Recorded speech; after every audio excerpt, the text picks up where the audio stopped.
नमस्कार साथियों, स्वागत है आपका आप चैनल एसएससी एग्जाम वॉरियर में। दोस्तों, hashtag speak up SSC railway या फिर hashtag speak up SSC railway students, आप लोगों ने इसको ट्रेंडिंग में लाया और एक दिन के अंदर अंदर आप लोगों ने इसको ट्रेंडिंग में करा दिया। कॉन्ग्रेचुलेसन्स, क्योंकि आप लोगों की सफलता है। और एक दिन का देखिए नतीजा क्या हुआ। एसएससी ने आप लोगों को एक कैरेट पकड़ा दी है, एक लॉलीपॉप पकड़ा दी है, जो भी कहें, आप लोगों के हाथ में एक कैरेट दे दी है और आप लोग उस कैरेट को लेकर उछल रहे हैं। आप लोग सोच रहे हैं कि आप लोगों की सफलता हो गई। दोस्तों, ये सफलता नहीं है। आप लोगों को पहली सफलता पर कभी रुकना नहीं है। एपीजे अब्दुल कलाम के उन थॉटों को याद रखो। अपनी पहली सफलता के बाद विश्राम मत करो, क्योंकि अगर आप दूसरी बार असफल हो गए तो बहुत से होठ यह कहने के इंतजार में होंगे कि आपकी वो पहली सफलता नहीं, मात्र एक तुक्का था। इस बात को ध्यान में रखिए। एसएससी ने अभी तक अपना जो हमारी डिमांड थी वो उसको फुलफ़िल नहीं किया है। हमारी डिमांड अलग थी और एसएससी ने हमको अलग कैरेट हाथ में पकड़ाई है। ये एसएससी ने हिस्ट्री का एक चैप्टर उठा लिया है, जो ब्रिटिशर्स का एक्ट था, कैरेंडम स्टिक। कैरेंडम स्टिक एक पॉलिसी थी, या फिर कहें कैरेट एंड स्टिक से नाम से आप लोग पहचान गए होंगे। आप लोगों के हाथ में एक कैरेट और एक स्टिक पकड़ा दी है। आप लोगों को हमने मांगा कि हमें एक सिस्टम चाहिए कि आप लोग किस तरीके से अपना रिजल्ट डिक्लेयर करोगे, किस तरीके से आप लोगों को रिजल्ट देना है, इसकी डेट, कंप्लीट डेट चाहिए हमको कि आप लोग कितने टाइम में किसी एग्ज़ाम को लेते हो, हमें सारी डेट चाहिए। और एसएससी ने क्या पकड़ा, सिर्फ मात्र एक सीजीएल को लेकर जो सवाल उठ रहे थे, उस सीजीएल की डेट को निर्धारित कर दिया और हम सोच रहे हैं कि हमारी सफलता आ गई। लोग कमेंट कर रहे हैं, सर मज़ा आ गया, एसएससी की डेट आ गई। ये मज़ा नहीं है दोस्तों, ये सज़ा है। क्योंकि ये सज़ा हमने झेली है, हमें पता है। आप लोगों ने हिस्ट्री पढ़ी है, एसएससी हमें मूर्ख समझ रही है। उन्होंने 4-4 साल पेपर नहीं लिए, तो उनमें हमने ये हिस्ट्री बहुत अच्छी तरीके से पढ़ी है। हिस्ट्री में हमने एक पॉलिसी पढ़ी थी जो ब्रिटिशर्स की पॉलिसी थी, कैरेंडर स्टिक। इसमें क्या था कि हम डिमांड अलग किया करते थे और ब्रिटिश साम्राज्य हमें अलग चीज़ हाथ में थमा देता था।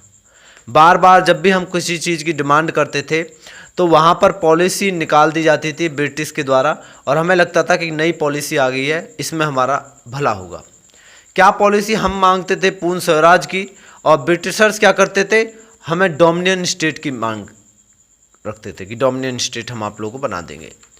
हमने क्या मांगते थे और वो हमें क्या देते थे, उसी बात को चलते चलते 200 साल तक उन्होंने हम पे राज किया, और वही तरीका चलाया जा रहा है एसएससी के द्वारा। एक कैरेट हमारे हाथ में दे दी है, बिना मतलब की कैरेट, जिसका कोई इफ़ेक्ट नहीं पड़ेगा आप लोगों पर। हमने क्या मांगा था और हमें क्या दे दिया है।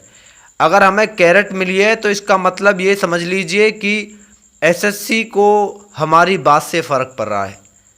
हमने जो हैशटैग चलाया है उसका फ़र्क पड़ा है, इस कारण से ही आप लोगों को कैरेट मिली है। अगर आप लोगों को इफेक्ट नहीं पड़ता और एसएससी को कोई मतलब नहीं होता तो हमें कैरेट भी नहीं देते।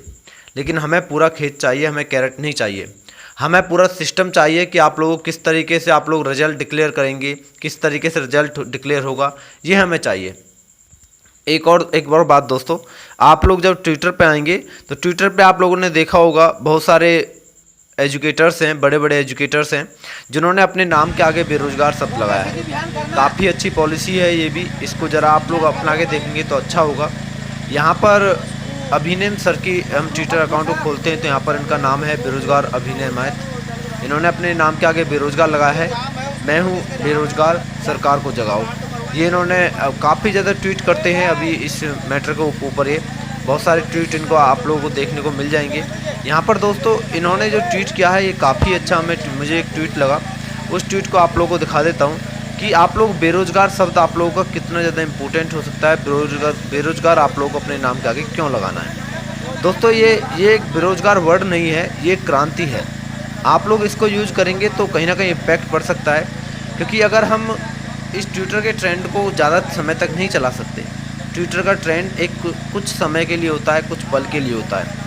कुछ समय के लिए जो ट्विटर ट्रेंड होता है ये सिर्फ कराया जाता है। तो इस कारण से अभिनव सर ने की एक पॉलिसी है कि जितने भी बड़े बड़े एजुकेटर्स हैं ये अपने नाम के आगे बेरोजगार लगाएं, जिससे ये लग सके कि हाँ किस तरीके से ये सब चल रहा है। क्योंकि बेरोज़गार वर्ड काफ़ी ज़्यादा इम्पैक्ट डालेगा। अगर कोई अपने नाम के आगे बेरोज़गार डालेगा तो ये काफ़ी इम्पैक्ट डालेगा सरकार के ऊपर। हमारी डिमांड ये सिर्फ नहीं है कि कोई एक एग्ज़ाम की डेट निर्धारित कर दी जाए, हमारी डिमांड है कि सभी एग्ज़ाम की डेट दी जाए, सभी एग्ज़ामों को बताया जाए कि आप लोग किस तरीके से हो रहे हैं। हमारी डिमांड सिर्फ एसएससी से नहीं है, हमारी डिमांड बीपीएससी से भी है, स्टेट एसएससी से भी है, रेलवे से भी है कि वो अपने एग्ज़ाम को कंडक्ट कराए। हमारी डिमांड उन सभी गवर्नमेंट सेक्टर्स को पे है जो एम्प्लॉयमेंट देती हैं, उन सभी गवर्नमेंट सेक्टर से हैं कि वो अपनी जो है भर्ती प्रक्रियाओं को चलाए। हमारी डिमांड बहुत बड़ी डिमांड है, एक छोटी सी गाजर से हमारी डिमांड कंप्लीट नहीं होने वाली है।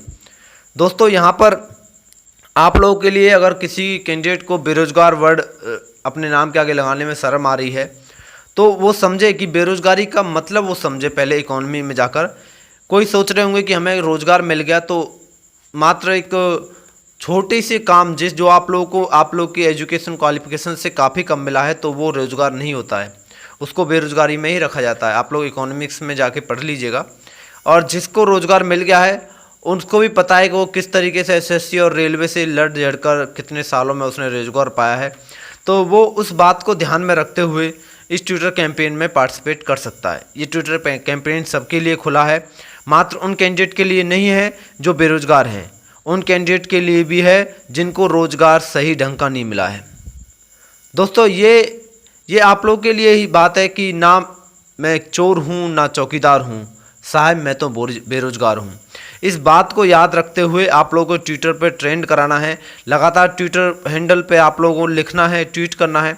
आप लोग सभी ट्विटर यूज करते होंगे, आई होप सभी ने ट्विटर पे अकाउंट बना रखा होगा, और नहीं बना रखा है तो ज़्यादा टाइम नहीं लगता है, ट्विटर पे जाकर अकाउंट बना लीजिए और वहाँ पर आप लोगों को जस्ट ट्वीट करना है हैशटैग आप लोगों को यहाँ पर लिखा हुआ है hashtag speak up for SSC railway student. ये आप लोग को ट्रेंड करना है।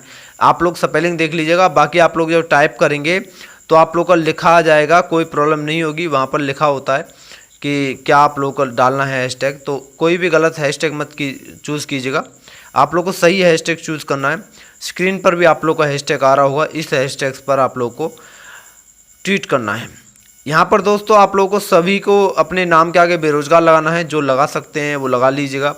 ज़्यादातर आप लोग ट्विटर हैंडल पे ज़रूर लगा लीजिएगा। अगर आप लोग किसी और सोशल मीडिया अकाउंट पर लगाने से शर्मा रहे हैं तो ट्विटर पे ज़रूर लगा लीजिएगा।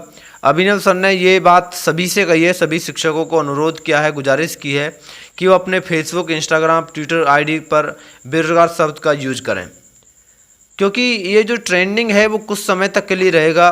जब मीडिया पार्टियां बेरोज़गार देखेंगी तब उनको हमारी असलियत का पता चलेगा, हमारी बात सुनेंगी। शिक्षक ये सोच ले कि वो भी बेरोज़गार है, क्योंकि वो खुद अपने लिए इस कैंपेन को नहीं चला रहा है, उसके पीछे जो अभ्यर्थी हैं जो उसके साथ जुड़े हुए हैं उनकी बातों को रखने के लिए वो अपने आप को बेरोज़गार बोल रहा है। तो इस बात को लेकर आप लोग अपने नाम के आगे बेरोज़गार लगा सकते हैं। अगर कोई शिक्षक बेरोज़गार है तो वो भी अपने नाम के आगे लगा सकता है। ये शिक्षकों से गुजारिश की है विनय सर ने। बाकी दोस्तों आप लोगों को जो भी ये आप लोगों की नोटिफिकेशन आया है, ये एक मात्र आप लोगों के लिए कैरेट है, इसको अपनी सफलता मत समझिएगा बिल्कुल भी, क्योंकि इससे कोई मतलब नहीं है। हमें मतलब बात से है कि आप लोगों का रिजल्ट या ज्वाइनिंग कब तक देगी एसएससी, क्योंकि अगर उन्होंने रिजल्ट की डेट निर्धारित कर दी है तो क्या 2022 तक वो ज्वाइनिंग करा पाएंगे, 2021 में लास्ट तक वो ज्वाइनिंग करा पाएंगे? इस बात के लिए बोल सकते हैं तो आगे आइए बोलिए कि हम 2021 में 22 में ज्वाइनिंग करा लेंगे। तो आप लोग आगे आकर इस बात को कहिए, क्योंकि उनको पता है कितने एस्पिरेंट्स हैं, कितना टाइम लगेगा एग्ज़ाम लेने में। तो ये कहना गलत है कि अभी आप लोगों की ज्वाइनिंग कब होगी, ये सब कहना गलत है। एसएससी अभी से काम नहीं कर रही है, बहुत सालों से वर्क कर रही है, तो उनको पता है कि किस प्रोसेस में कितना समय लगता है। इस कारण से वो पहले से निर्धारित कर सकती है कि ज्वाइनिंग वो कब तक दे सकती है। एक टेंटेटिव डेट तो बता ही सकती है, टेंटेटिव डेट तो एसएससी के हाथ में है बदलना, लेकिन कम से कम टेंटेटिव डेट तो दे ही सकती है कि कब वो अपने एग्ज़ाम लेगी। तो ये युवा पूछ रहा है कि मैं कब तक बेरोज़गार रहूँगा। तो दोस्तों हो गई पीर पर्वत से पिघलनी चाहिए, इस हिमालय से कोई गंगा निकलनी चाहिए।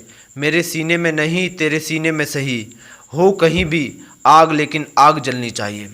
दोस्तों मिलते हैं नेक्स्ट वीडियो में इसी तरह की अपडेट के साथ। जब तक के लिए धन्यवाद। जय हिंद, जय भारत।